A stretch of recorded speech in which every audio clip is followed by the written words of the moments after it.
Many years later, when you look back, what do you make of Koscheck and that fight in the UFC? Koscheck, I would have loved to get the rematch because I seen how his short-lived return went. And he got knocked the fuck out, and then that I would have liked to have been the guy that done that. But like I said, I ain't got no beef with nobody. It was a fight. He won. He's out of the sport now. At least I think he is. And if he does come back, then I think we should put the rematch together. But I think he's out of the sport. He's made his money. I can't hate on him, but it is a fight that I'd like to get back. I have no other personal thoughts or views on it, but it's a fight I'd like to get back. Do you ever replay that night in your head? Because I know after that, it was like Dana was like, apologize. And, yeah. And Koscheck, and people forget, back in his prime, he would just dig at people and get under people's skin, right? That was his thing, right?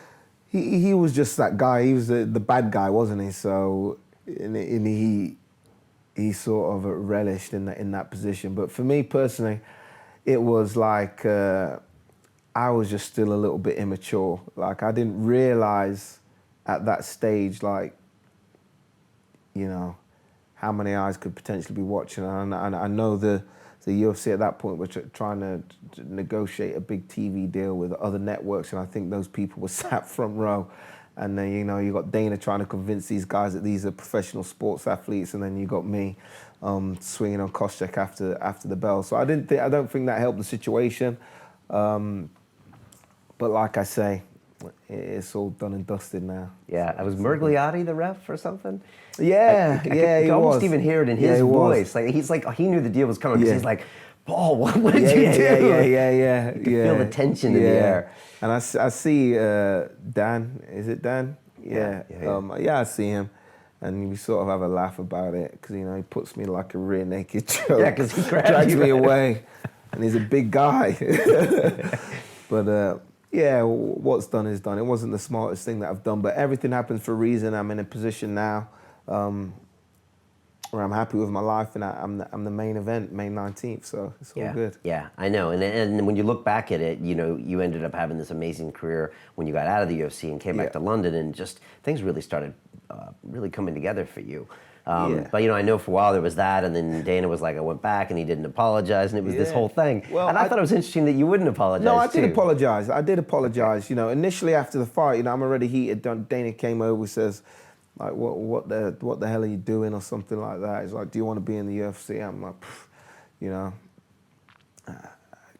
didn't bother me either way. But that's directly after the fight. I didn't have time to cool down or anything like that. Apologies went in. I think my manager at the time, he sent an email that I worded, but it had no effect. And for me, after he said no, I didn't really, there was no campaign from me, let me back, because I was confident in my ability. I'd been in the UFC for 3 fights. I feel like I made a massive impact. I knocked out the number 3 guy, Martin Kampmann, in my first fight.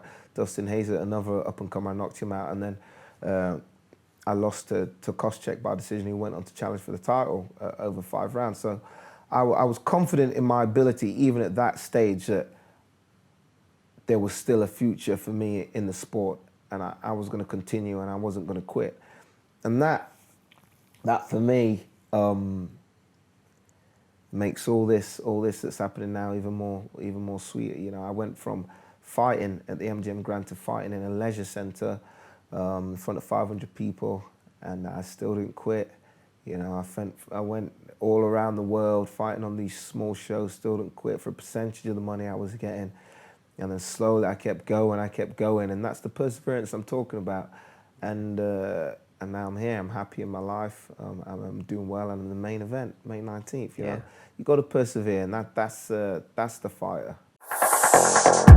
Continue watching this fascinating conversation for free by clicking on the link below to visit our website, learn from the best minds in the world, and connect with a community of passionate people building the best versions of themselves. Just click on the link below, and I'll see you on the inside.